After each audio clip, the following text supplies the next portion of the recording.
கல்ராயன் மலை, கள்ளக்குறிச்சிங்கிறத நான் வார்த்தையை அவாய்ட் பண்ணுறேன். ஏன்னா இது இன்றைக்கி இருக்கிற கள்ளக்குறிச்சி மாவட்டத்தினுடைய 75%, சேலம் மாவட்டத்தினுடைய ஒரு 25% and some 3% of Tiruvannamalai district put together is collectively called Kalrayan hills. இங்கே தான் இந்த பிரச்சனை. அதனால தான் கல்ராயன் மயில் காட்சி பல பகுதிகளுக்கு எடுத்து வரப்படுகிறதுங்கிறத சொல்கிறாங்க. உண்மை என்னாச்சுன்னா, மலையாளி என்று அழைக்கப்படுகிற பழங்குடியினர், மலைவாழ் மக்கள் இருக்கிறாங்க. 95% இதெல்லாம் கவர்மெண்ட் கொடுக்குற ஸ்டேட்டாக, நான் கொடுக்குற ஸ்டேட்டாக இல்லை, இதெல்லாம் ஸ்டாட்டிஸ்டிக்ஸ் அவங்களது. அந்த பகுதியில் வசிக்கிறாங்க. சேலம் மாவட்டத்தினுடைய பகுதி கொஞ்சம் முன்னேறிய பகுதி. கள்ளக்குறிச்சி மாவட்டம் மிக மிக மிக மிக மிக பின்தங்கிய பகுதி, எந்த விதமான வசதியும் இல்லாத பகுதி. கிருஷ்ணதேவராயர் ஒரு தமிழ்நாட்டினுடைய காஞ்சிபுரம் வரைக்கும் ஆண்டிருக்கிறார். அப்போ ஏதோ ஒரு பின்னணியில், எனக்கு தெரியல, ஒரு 3 ஜாகீர்தார்னு சொல்கிறாங்க அவங்க அந்த ஊரில், ஒரு நிலச்சுவான்தார், ஜமீன்தார்னு வச்சுக்கோங்க, பட்டயம் எழுதி கொடுத்துருக்கிறார். உண்மை, அதை வெரிஃபை பண்ணிட்டேன் நான் வழக்கு போடுறதுக்கு முந்தையே. இந்த லேண்டெல்லாம் உங்களுதுன்னா ஒவ்வொருத்தருக்கும் ஒரு 50 கிராமோ 40 கிராமோ அதை மாதிரி மலையில், எல்லாம் மலைப்பகுதி. அதை என்ன பண்ண முடிஞ்சதுன்னா, சுதந்திரம் அடைஞ்சப்போ இந்தியாவுக்குள்ளே அவங்கள கொண்டு வர முடியல. ஏன்னா சட்ட ரீதியாக அவங்க பட்டயம் வச்சுருந்தாங்க. ஒரே வார்த்தையில் அவங்க சொல்லிட்டாங்க, இப்போ பிரிட்டிஷ்காரனுக்கு நாங்கள் அடிமையாக இல்லை, எவன்லாம் பிரிட்டிஷ்காரனுக்கு அடிமையாக இருந்தானோ அதெல்லாம் பிரிட்டிஷ்காரன்கிட்ட கொடுத்தானே வச்சுக்கோ, எங்ககிட்ட வந்துடாத, கோர்ட்டில் வழக்கு போட்டு அவங்க ஜெயிச்சிட்டாங்க. அரசாங்கம் என்ன பண்ணுறதுன்னு தெரியலை, கையை பிசைஞ்சிக்கிட்டு நின்றுச்சு. 76 அவசர நிலை பிரகடனம் செய்யப்பட்ட போது அங்கே பத்மநாபன்னு, இது அன்றைய சவுத்தார்காடு மாவட்டத்தினுடைய ஒரு பகுதி, அது கொஞ்சம் சேலம், அந்த கலெக்டர் ஒரு யுக்தியை கண்டுபிடிச்சார். இந்த 3 பேரும், அவங்க பேரும் இப்போ நான் சொல்கிறேன், அந்த குறுநில மன்னர்கள் அல்லது ஜமீன்தார், அவங்க போட்டிருந்த வழக்கு ஹியரிங்காக கடலூர் கோர்ட்டுக்கு வந்தாங்க. அவர்கள் காரு விமானம் எல்லாம் ஒன்றும் கிடையாது, பல்லாக்கில் தூக்கிட்டு 10 பேர் ஓடுவான், அவங்க உட்காந்துக்கிட்டு வருவாங்க. அப்படி அதே தான் கோர்ட்டுக்கு ஏதோ டேட் அட்ஜன் ஆகிடுச்சு. வந்தாங்க, வாசலில் ஒரு அதிகாரி நின்றுக்கிட்டு இருந்தார். கலெக்டரேட்டில் இல்லை, இந்த இடத்துல தங்கியிருக்கிறாரு, உங்களெல்லாம் பார்க்குறோன்னு சொன்னார், பிரியப்படுறாரு. உடனே 3 பேரும் போனாங்க கலெக்டரை பார்க்குறதுக்கு. ஏதோ காசு கிடைக்கும் போட்டுருக்கு நமக்கு. உட்கார வச்சு ஒரு காஃபி கொடுத்தாரு. 3 ஃபோட்டோவை காமிச்சார். எல்லாம் நடந்தது, ரெக்கார்டு இருக்குது. இப்படி காமிச்சார் கலெக்டர். இது என்ன ஃபோட்டோ? ஐயா, எங்கள் பல்லாக்க எங்களை தூக்கிட்டு வர்றாங்க, இதானே இது, நாங்கள் கோர்ட்டுக்கு வந்தோம். பக்கத்தில் உள்ள எஸ்பியை கூப்பிட்டார், கைது பண்ண 3 பேரையும். 3 பேரும் சவுண்டு விட்டான். பாண்டட் லேபர் அவாலிஷன் இது அன்னைக்கு ஃபோர்ஸில் இருந்துச்சு, எமர்ஜென்சியில் திருமதி இந்திரா காந்தியால் இன்ட்ரடியூஸ் பண்ணப்பட்டது. நீங்கள் இது ஒரு மனிதன் உட்காந்து ஒரு 10 மனிதனை அங்கேருந்து இங்கே தூக்கிட்டு வர சொல்கிறது, இட்ஸ் பாண்டட் லேபர் தான். அவனை பாண்டட் லேபராக வச்சுருக்கிற, அரெஸ்ட் பண்ணணுன்னே குய்யா முறையன்னு கத்துறவுடனே இதெல்லாம் பதிவு செய்யப்பட்டிருக்கு. நாட்டை ஒப்படைச்சிட்டு ஓடு, கைது போட மாட்டேன்ட்டான். கேஸை விட்ரா பண்ணிக்கிட்டான், கொடுத்த காசை வாங்கிக்கிட்டான். இதுதான் உண்மையில் நடந்தது. அந்த 3 ஜாகீர்தாரில் நான் இந்த சீனுக்குள்ளே போகிறது, ஒரே ஒருத்தர் உயிரோடு இருந்தார், அவர்கிட்ட நேரடியாக கேட்டேன். ஐயா, இதெல்லாம் வாஸ்தவம்தான், 100க்கு 100 ஒரு ஒத்துக்கலைன்னா அவங்க பண்ணத்தை ஒரு ஒத்துக்க முடியாது, ஆனால் இதுதான் நடந்துச்சுன்னு சொன்னார். ஆர்டிஐயில் நான் கேட்டேன், இப்படி இந்தியாவில் வரலேங்கிறாங்களே, 25 ஜூன் 1976 வரைக்கும் எப்படி என்னால் நம்ப முடியலையேன்னு. விழுப்புரம் கலெக்டரை கேட்டேன். அவர் டிஎஃப்ஓ விழுப்புரத்தை விட்டு பதில் சொல்கிறார். கல்ராயன் மலை கீழ்கண்ட 3 ஜாகீர்தார்களால் ஆளப்பட்டு வந்தது. 1 சடையகவுண்டன், 2 குறும்பகவுண்டன், 3 ஆரியகவுண்டன். கல்ராயன் மலை கொத்தடிமைகள் ஒழிப்புச் சட்டம் 1963 மேற்படி அடிப்படி 1963 படி மேற்படி ஜாகீர்தாரிடமிருந்து 25/6/76 அரசு கட்டுப்பாட்டின் கீழ் கொண்டு வரப்பட்டது. என்னென்னு சொல்லிருக்கிறாரு. அது நமக்கு இப்போ தேவையில்லை. அந்த பகுதியில் அது வரைக்கும் அரசாங்கம் அப்படிங்கிறது ஒன்று கிடையாது. அவங்க போட்டிருக்கிற கவுண்டர் கவர்மெண்ட்டில் 96 தான் முதல் தேர்தல். நான் கூட 92 எங்கேயோ தப்பாக சொன்னேன். இல்லை, கவுண்டரில் 1996 அதுவரை போலீஸ் ஸ்டேஷன், ஹாஸ்பிட்டல், ரோடு, வேலைவாய்ப்பு, அக்ரிகல்ச்சர் எதுவும் கிடையாது. சரி, என்ன பண்ணாங்க அது வரைக்கும்? இவங்க வீட்டு கல்யாணம்னு சொன்னாலும் அந்த ஜாகீர்தார்கிட்ட பணம் கொடுத்து ஒரு லைசன்ஸ் மாதிரி வாங்கணும். அவர் என்ஓசி மாதிரி கொடுக்கணும். யாருக்கு கல்யாணம் பண்ணாலும் அவர் லேண்டுக்குள்ளே போய் இவங்க அறுப்பறுக்கணும், நடவு நடணும், இது இப்போ தண்ணி பாய்ச்சணும், எல்லாம் ஓசியில். அதே மாதிரி தீபாவளி பொங்கலுக்கு ஒவ்வொருத்தனும் பெரிய பெரிய கையில் கிடைச்ச கிஃப்ட் எடுத்துக்கிட்டு போய் நின்று ஒரு காலில் வந்து 3 பேருக்கும் கொடுத்துட்டு வரணும். இதுதான் இருந்துச்சு. 76 வந்த பிறகு கூட உடனே ஒன்று இதால் யாராலையும் செய்ய முடியலை. கொஞ்சம் கொஞ்சமாக பண்ணி முதல் தேர்தலுக்கே தயவு செஞ்சு புரிஞ்சுக்கிங்க, அது 29 வருஷம். 76க்கும் 96க்கும் 20 வருஷம். அதுக்கு பிறகு தான். ஏன்னா என்ன இருக்குது, எங்கே இருக்குது, மனிதன் இருக்கானா, மிருகம் இருக்கா, ஒன்றுமே இவங்களுக்கு தெரியல. நான் ஒரு வழக்கு போட்டு அன்றைக்கு சென்னை உயர்நீதிமன்றத்தில் ஒரு சின்ன பின்புலம் எனக்கு இருந்ததுனால, நான் போட்ட வழக்கு என்பதனால் அதற்கு ஒரு தனி வேல்யூ கொடுத்து நான் இதே மாதிரி தான் நீதிபதிகள்கிட்டையும் பேசுவேன். என்னை நம்புவாங்க, ஏன்னா நான் பொய் சொல்ல மாட்டேன் கோர்ட்லேயுங்கிறதுனால. நான் சொன்னேன், இவருங்க ஒன்றுமே செய்ய மாட்டேங்கிறான், செய்கிறேன்னு கவுண்டர்லாம் போட்டிருக்கான். முதல்ல கவர்மெண்ட்டில் கலெக்டரையும் செக்ரட்டரியேட் கவர்மெண்ட்டையும் எவ்வளோ நாளில் என்னென்ன செய்வான்னு எழுதி கொடுக்க சொல்லுங்கள். எனக்கு இதாக இருக்குங்க, யார் வேணால் பார்த்துக்கலாம். இந்த என்னது செய்கிறோம், இவ்வளோ நாளில் செய்கிறோம். ஒவ்வொரு நான் என்னென்ன கேட்டிருந்தனோ அதுக்கெல்லாம் செய்கிறோம். அப்படியும் நடக்கலை. ஒரு நாள் சத்தம் போட்டோம் கோர்ட்டில் வேகமாகவே. ஏன்னா நாடாதாசர் ஜஸ்டிஸ் கவுல் என் பேரில் ரொம்ப அன்பு வச்சுருந்தவர். அதுக்கு இருங்க சத்தம் போடாதீங்கன்னு சொல்லிவிட்டு சீஃப் செக்ரட்டரி ஒரு கூட்டம் கூட்டி தமிழ்மணியே செக்ரட்டரியேட்டுக்கு வர சொல்லி எல்லா அதிகாரி கலெக்டரு அதில் ஒரு 15-20 லட்ச ரூபா செலவு பண்ணிட்டானுவோம். தமிழ்மணியை கன்வின்ஸ் பண்ணணும். ஒவ்வொன்றும் என்ன ஆரம்பிச்சிட்டியா ஆரம்பிக்கலையா, எந்த ஸ்டேஜில் இருக்குது, எவ்வளோ நாளில் முடிப்பேன்னு ஒவ்வொரு சம்பந்தப்பட்ட அதிகாரி பதில் சொல்லணும்னு சொல்லி அந்த உத்தரவு போட்ட பிறகு செல்வி ஜெயலலிதா இறந்துட்டாங்க.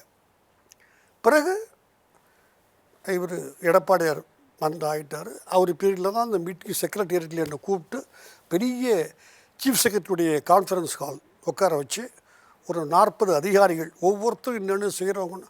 அந்த சீஃப் செக்ரட்டரி லேடி, நல்ல லேடி, ரொம்ப கடுமையாக கோச்சிக்கிட்டாங்க அதிகாரிகளை. எனக்கே கூட கஷ்டமாக இருந்துச்சு. ஏன்னா அவர்கிட்ட நீங்கள் மாட்டி விட்றீங்களே, ஒன்றும் செய்யலையே நீங்கன்னுட்டு 250 கோடி அலாட் பண்ணி அதில் 20% எப்போதுமே ஒதுக்கிடுங்க. எல்லா கவர்மெண்ட்டுக்கும், இந்த கவர்மெண்ட் அந்த கவர்மெண்ட் நான் சொல்ல மாட்டேன், 200 கோடி ரூபாய்க்கு செய்திருக்கிறார்கள். நான் மறுக்கலை. பாலும் தேனும் ஓடுமா? சத்தியமாக ஓடலை, சாராயம்தான் ஓடுது. இதுதான் உண்மை. இந்த நிகழ்ச்சியில் நான் கலந்துக்கிட்ட பிறகு 2021 வரைக்கும் ஆட்சியில் இருந்த ஒரு கட்சியினுடைய ஒரு முக்கியமான பிரமுகர், இவர் அல்ல, எடப்பாடி அல்ல, அவருக்கு எல்லாம் தெரியும். அவர் தான் ஒவ்வொன்றையும் கையெழுத்து போட்டது. அவர் சிஎம் ஆகிட்டார். என்ன வக்கீல் சார், நான் தானே இதெல்லாம் செய்தேன், அந்த ஐஐடி கூட நான் ஐடிஐ கூட நான் கொண்டாந்தேனே. ஐயா, எல்லாத்துலேயும் உங்கள் கவர்மெண்ட்டில் கொண்டாந்தீங்க. ஹைகோர்ட் ஆர்டரில் எழுதி கொடுத்துருக்கு செய்திங்க நீ. ஆனால் அவன் பேரை இதை ஒட்டிக்கிட்டீங்க, ஸ்டிக்கர் ஒட்டிக்கிட்டீங்க. நான் கவலைப்படலைன்னா நான் போய் இதை செய்தேன்னு சொல்லி அவங்ககிட்ட நான் ஓட்டு கேட்கணும் சார். எல்லாம் என் பொண்டாட்டிக்கிட்ட மரியாதையை வளர்த்துக்க போகிறேன்னா எனக்கு தெரியும். இவங்களே பேட்டி கொடுத்தாங்க பெருக்கெல்லாம், வெக்கக்கேடு. அது லீஸ்ட். நான் கவலைப்படல. தயவு செய்து எனக்கு ரொம்ப வேண்டிய ஒரு இன்னொரு தடவை என்கிட்ட அதெல்லாம் பேசாதீங்க. நீங்கள் என்கிட்ட கம்ப்ளீட் ரெக்கார்ட். சரி, யார் வேணால் இன்றைக்கி ஆர்டிஐயில் இது மாதிரி 250 கோடி ரூபா ஸ்பெஷல் சாங்ஷன் கவர்மெண்ட்டில் பண்ணார் தமிழ்மணி போட்ட கேஸில், அதை வச்சு என்னென்ன செய்தீங்க லிஸ்ட்டு வச்சுருக்காங்க. கவர்மெண்ட்டில் கொடுத்துருவோம், ஆர்டிஐயில் கொடுத்து தான் ஆகணும். அதனால் இப்போ கூட அந்த கட்சி பிரமுகர் இந்த கிரெடிட் தனக்கு கிடைக்காதா? இதுதான் அரசியல்வாதி. ரைட், முடிஞ்சு போச்சு, இது வந்துருச்சு. இப்போ சார் 2 தான் அவனுக்கு தொழில். என் கோர்ட்டில் நேரடியாகவே நான் சொல்லியிருக்கேன். ஒன்று, சேஷாச்சலம் மலைப்பகுதி திருமலை வெங்கடாஜலபதி கோயில், அங்கே போய் செம்மரம் வெட்டுவான். தமிழ்நாடு அரசு பஸ்ஸில் ஒரு ஆளுக்கு 500 ரூபா. பஸ் அங்கே போக வேண்டியதில்லை. இவர்களுக்காக 50 பேரை கொண்டு மலையில் இறக்கி விட்ருவான். பஸ்ஸு அங்கே போகிற பஸ்ஸு இல்லை, நீங்கள் புரிஞ்சுக்கணும். கொண்டு மலையில் இறக்கி விடுவான், வந்துடுவான் பஸ். அங்கே 15 நாளைக்கு மரம் வெட்டினாங்கன்னா ஒரு 50,000 ரூபாய் கிடைக்கும் ஒவ்வொருத்தருக்கும். எப்படின்னா கீழே கொண்டு வர்றது தலைச்சுமையாக கொண்டு வரணும். இந்த மக்கள் கொஞ்சம் உடல் பலம் வாய்ந்தவர்கள், இந்த காட்டில் வாழ்கிறவன் இல்லையா, மலையாளிகள், 30 கிலோ 40 கிலோ செம்மரை கட்டி வச்சுக்கிட்டு ஒடியாருவான், திருப்பி மேலே ஏறுவான். திருப்பி 30 கிலோ கொண்டா ஒரு 4 ட்ரிப்பு 5 ட்ரிப்பு ஒரு நாளைக்கு. எப்படி ஒரு 15 கிலோமீட்டர் கீழே வரணும், 15 கிலோமீட்டர் மேலே போகணும். ஆனால் 50,000 ரூபா கிடைக்கும் ஒரு 15 நாளைக்கு. சொல்லியிருக்கேன் அஃபிடவிட்டில். யார் வேணால் வாங்க, நான் அஃபிடவிட்டில் இந்த பாராவை காமிக்கிறேன். அது கூட வேடிக்கை என்ன தெரியுமா சார், கிளம்பக்குள்ளே அங்கே திருமலைக்கு போக்குள்ளே சேஷாச்சலம் பகுதிக்கு பெரிய கெடா வெட்டி ஊருக்கெல்லாம் விருந்து வச்சு யாராவது வந்தாங்கன்னா அந்த இடத்துல இன்னும் இருக்குது. அவங்க கோயிலில் கிரைண்டர் வாங்கி தரேன், மிக்சி வாங்கி தரேன், நாற்காலி வாங்கி வச்சுருக்காங்கலாம். போயிட்டு அந்த காசில் ஒரு தடவை சுட்டு கொண்டுட்டாங்க அங்கே. அதுக்கு பிறகு அது அடங்கிடுச்சு, நின்றுடுச்சு. இன்னொரு தொழில் சாராயம் காய்ச்சுவது. 1% கூட நான் அவனை குறை சொல்ல மாட்டேன் சார். நான் அந்த பகுதியில் இருந்திருந்தால் சத்தியமாக நான் சாராயம் காய்ச்சிருப்பேன் சோத்துக்கு. எனக்கு எதோ வசதி இருக்குன்னு நான் திமிரில் பேச விரும்பலை. இது ஒரு விபச்சாரம். அந்த வார்த்தை நான் பயன்படுத்துறது தப்பு. ஒரு ஆண் பெண் திருமண உறவுக்கு அப்பால் ஏற்படுகிற உறவும் இந்த குடி என்பதும் சமுதாயத்தை பீடித்திருக்கிற நோய்கள். ஆனால் சமுதாயம் இன்று இருக்கிற வரை மூக்கு இருந்தால் சளி இருக்கும், சமுதாயம் இருந்தால் இது இருக்கும். தடுக்க முடியாது. ரெகுலேட் பண்ணலாம். வித்தியாசத்தை தயவு செஞ்சு புரிஞ்சுக்கு. சரி, ஏதோ அரசாங்கம் ஒழுங்காக வித்துச்சுன்னா இந்த பிரச்சனை வராது. அவங்களே போட்டிருக்குறாங்க.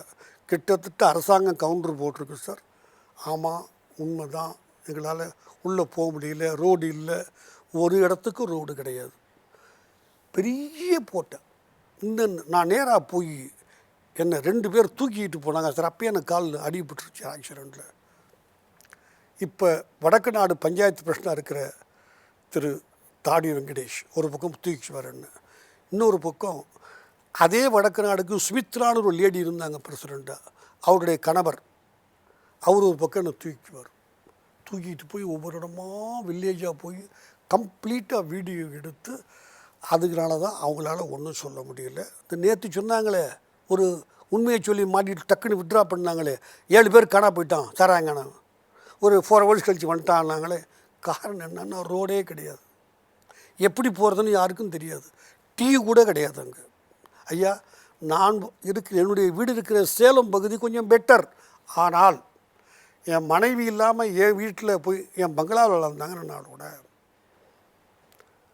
3 வேளை சாப்பிட முடியாது சார். என்னால் டீ கூட கிடையாது சார். நம்ப மாட்டீங்க நீங்கள். 7 கிலோமீட்டர் தள்ளி போனால் இட்லியும் பரோட்டாவும் கிடைக்கும். நான் 100% வெஜிடேரியன். வாயில் வச்சு கூட நல்லா சாப்பிட முடியாது. ப்ரெட்டு கூட சேலம் கொஞ்சம் பெட்டர், நல்லா நீங்கள் புரிஞ்சுக்கணும். லோக்கல் ப்ரெட்டு கிடைக்கும். அதை வாழைப்பழத்தை வாங்கி இப்படி கட் பண்ணி அறுத்து வச்சு சாண்ட்விச்சாக சாப்பிட்டு 2 கிளாஸ் தண்ணி குடிச்சிட்டு கூப்பிடப்படுத்துக்குவேன் என் வீட்டுக்கு. என் மனைவி வந்தால் சாப்பாடு கிடைக்கும் சமைக்கிறது, இல்லாட்டி இதுதான் சாப்பாடு.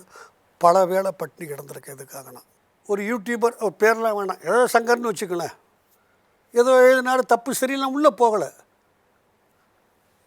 குண்டாஸில் போட்டிங்கல்ல, அந்த கோவிந்தராஜன் மேலே 23 கேஸுன்னு வெக்கம் இல்லாமல் எல்லாரும் சொல்கிறோம்ல, குண்டாஸில் போட முடியாதா? 23 கேஸுங்க ஐயா. ஐயா ஒரு கேஸு தப்பு பண்ணான்னு சங்கரங்கிறோ ரைட், அது அவர் பார்த்துக்கிட்டோம், அதை நான் உள்ளே போக விரும்பலை. 23 தடவை சாராயம் வித்தார்னு கேஸ் போட்டிருக்கீங்களே. இல்லை சார், என்ன பண்ணுவாங்கன்னா சாராயம் போட்டு ஒரு 500 ரூபா ஃபைன் கட்டுற மாதிரி, வித்தார்னு போடவே மாட்டான், குடிச்சிட்டு ஆடினார்னு போடுவான். நான் உள்ளே போவேன், நீ பொது வெளியில் எல்லோரும் அசிங்கமாக இருக்கும் பார்க்குற மாதிரி குடிச்சிட்டு சட்டை இல்லாமல் ஆடினியா? ஆமாம் ஐயா, ஏஜமா ஆடினேன் ஏஜமா, 500 போ. ஐயா இதுதான் 23 போட்ட கேஸ். அதில் கூட 2வது கேஸுக்கு பிறகு அந்த ஆள் போயிருக்க மாட்டான். போலீஸ்காரன் கேட்டு நான் பொறுப்படுத்துக்கிறேன், என் மேலே கேஸ் போட சொல்லுங்கள். 1000 ரூபா ஃபைன் போடுவாங்க ஐயா, எங்களுக்கு 3000 ரூபா கொடு. நாங்களே ஒரு ஆளை வச்சு அவனே இப்போ தமிழ்மணின்னு கூப்பிட்டு, ஐயா நான் தான் என் எந்த கோர்ட்லேயும் ஆதார் கார்டு இதெல்லாம் காமிக்க வேண்டிய அவசியம் இல்லை, போலீஸ்காரனுக்கு தெரியும். ஆனால் அவன் தான் காசு வாங்கிட்டான். 1000 ரூபா ஃபைனு, 5000 ரூபா கொடு, 3000 ரூபா கொடுன்னு பேக்கேஜில் வாங்கி அவன் ஒரு ஆளை நிற்க வச்சு கட்டிவிடுவான். அவனுக்கு 200 ரூபா கொடுப்பான், 3000 சொச்சு ரூபா போலீஸ்காரனுக்கு. இதை மாதிரி தான் தொடர்ந்து ஸ்டாட்டிஸ்டிக்ஸ். யாராவது அசம்பிளியை வழக்கே போடவில்லையா? 67 வழக்குகள் போட்டிருக்கிறோம், 26 பேர் தண்டிக்கப்பட்டு. என்ன தண்டிக்கப்பட்டான்? 300 ரூபா ஃபைன் கட்டி வந்திருக்கான், ஜெயிலில் இருந்தானா? இருந்தால் ஒரு தடவை அவன் மேலே குண்டாஸ் போட்டு வச்சுருந்தீங்கன்னா சாராயம் காய்ச்சுவானா? அடுத்தாப்புல இருந்தவன் வந்து இவர்கிட்ட குடிச்சிட்டு செத்து போனோம், நீங்கள் இதுக்கு வர்றான், சாவுக்கு வர்றான், அவன் போய் மீதி குடிக்கிறான். ஏதோ அவர் வீட்டில் யார் படமோ, நான் அதுக்குள்ளே போக விரும்பலை. எல்லா தப்பு தொழில் பயிர்ந்தவனும் யாரோ ஒரு பதவியில் இருக்கிற படத்தை வச்சுக்குவான். அதனால் எனக்கு நாக்கு அழுகும். நான் ஒரு முதலமைச்சரை பற்றி தவறாக பேசணுன்னா நடவடிக்கை எடுக்கலை, எஸ் உண்மை. எந்த காலத்திலும் எங்கு விபச்சாரம் சாராயம் வித்தாலும் நடந்தாலும் ஆளுங்கட்சிக்கு தெரியாமல் காசு வாங்கினாங்கன்னு நான் சொல்லலை சார், எனக்கு தெரியாது. சர்வ நிச்சயமாக ஆளுங்கட்சி பிரமுகர்களுக்கு ஆதரவு இல்லாமல், காவல்துறையினுடைய ஊக்குவிப்பு இல்லாமல் செய்ய முடியாது சார். இது நடக்குது, சரி நடந்துருச்சு. அவன் சாராயம் காய்ச்சிறான், இடம் இல்லை அவனுக்கு, போக்குவரத்து இல்லை, சாப்பாட்டுக்கு இல்லை, எதுவும் கரெக்ட். நான் முதலமைச்சரை ரொம்ப பணிமாக கேட்டுக்கிறதெல்லாம், தயவு செய்து இதை ஒரு சமுதாய பிணியாக பாருங்கள். தண்டிக்கணும்னு ஆரம்பிச்சிங்கன்னா அவன் ரிவோல்ட் ஆவான், மனித இயல்பு அது காரியம். நீங்களும் 10 நாள் டிவியில் காமிக்கிற வரைக்கும் போவீங்க, அப்புறம் அடுத்த வேலையை பார்த்துட்டு நீங்கள் போயிடுவீங்க. இன்னொரு இடத்துல சாராயம் வைப்பான், அங்கே போயிடுவீங்க. அதனால் வேண்டாம். 4 அவனுடைய மறு வாழ்வுக்கு ரீஹாபிலிட்டேஷனுக்கு என்ன செய்யலாம்? ஒரு 4 சொல்கிறேன், தயவு செஞ்சு முடியுமான்னு. அரசாங்கம் செய்தால் இதை செய்தால் போதும், வேறு ஒன்றுமே வேண்டாம். சாராயத்தை விட்டுருவான்.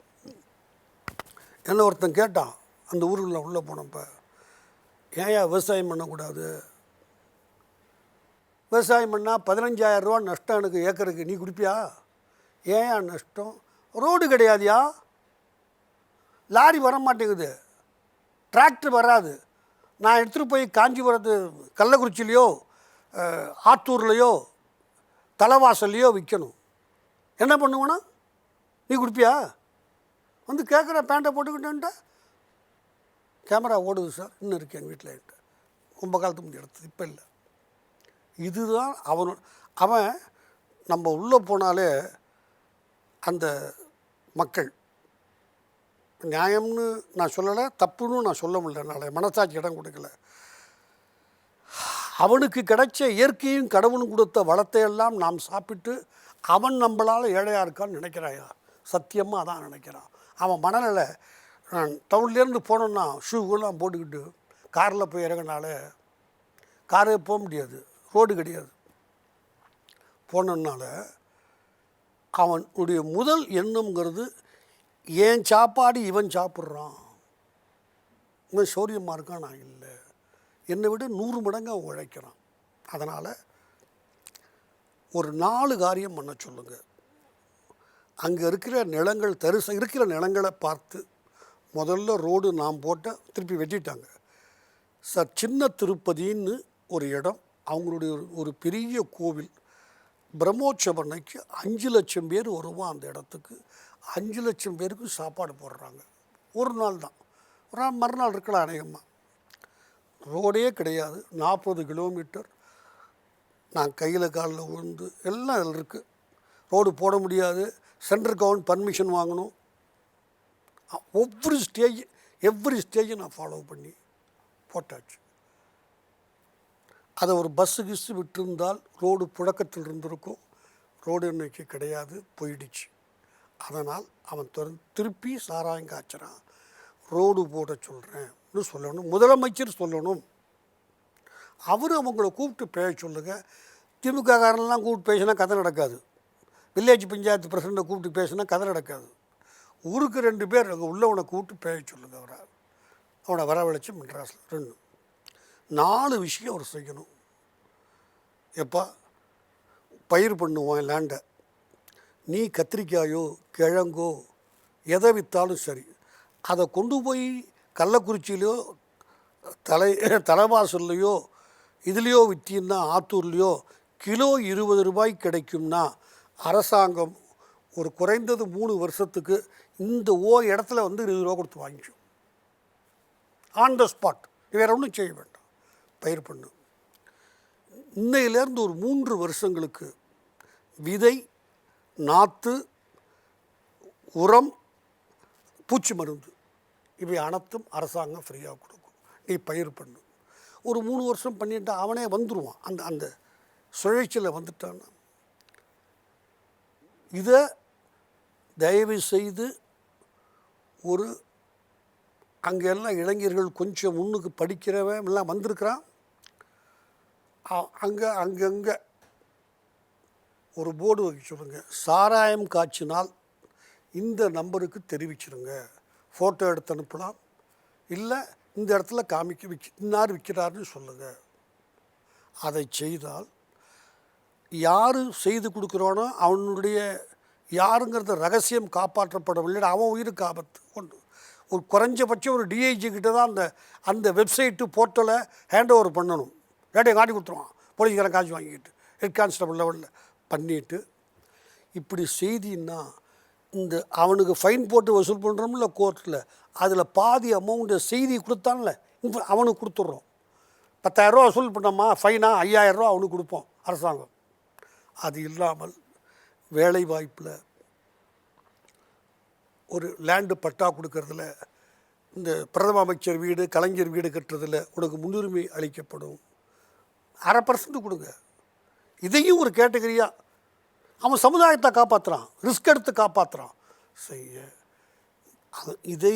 இதையும் மீறி ஒரு சின்ன பொருளையே கிளப்பி விடுங்க.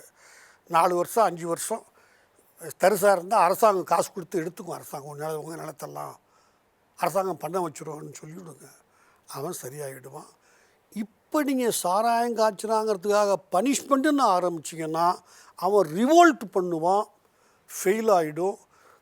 அரசுக்கு கெட்ட பெயர், சமுதாயத்துக்கு தீங்கு, நல்லதில்லை. யார் என்னைக்கு என்னென்ன கவர்மெண்ட் சொல்லி என்னென்ன செய்து கொடுத்துருக்கான், எவ்வளவு செலவாகிருக்குன்னு கையில் வச்சுருக்கிறேன். எல்லாம் டிஸ்ட்ரிக்ட் கலெக்டரும் செக்ரட்டரியும் கையெழுத்து போட்டது தான். எல்லா இதுலேயும் எவ்வளோ இருக்குது, வந்து என்கிட்ட பார்த்துக்கலாம். எந்த கட்சியும் செய்யலை. அவங்க ஸ்டிக்கர் வச்சு அறிக்கை விட்டுக்கிட்டாங்க, நான் என்ன விட்டுட்டேன், நமக்கு என்ன இருக்குது அதனால். ஏடிஎம்கே கவர்மெண்ட்டு தான் சார் நடந்துச்சு, எடப்பாடி கவர்மெண்ட். ஆனால் எடப்பாடி சொல்லலை, இதெல்லாம் எடப்பாடிக்கு தெரியும். எனக்கு வேண்டாம், எனக்கு தங்கப்பதக்கம் இதுக்கும் எல்லாம் ஒன்றும் வேண்டாம் எனக்கு. தயவுசெய்து தொடராமல் பார்த்துக்கோங்க. இதை செய்துட்டீங்கன்னா ஒரு டிஸ்ட்ரிக்டில் மற்ற டிஸ்ட்ரிக்ட் இதே நீங்கள் சக்ஸஸ்ஃபுல்லாக பண்ணிடலாம். இது அவனை அடித்து செய்ய முடியாது, அவனை அணைச்சி செய்ய வேண்டிய விஷயம். அதை உணர்ந்துக்கணும். சிஎம் மற்ற ஆள்கிட்ட இன்ட்ரெஸ்ட் பண்ணாருன்னா அது ஃபெயில் ஆகிடும்.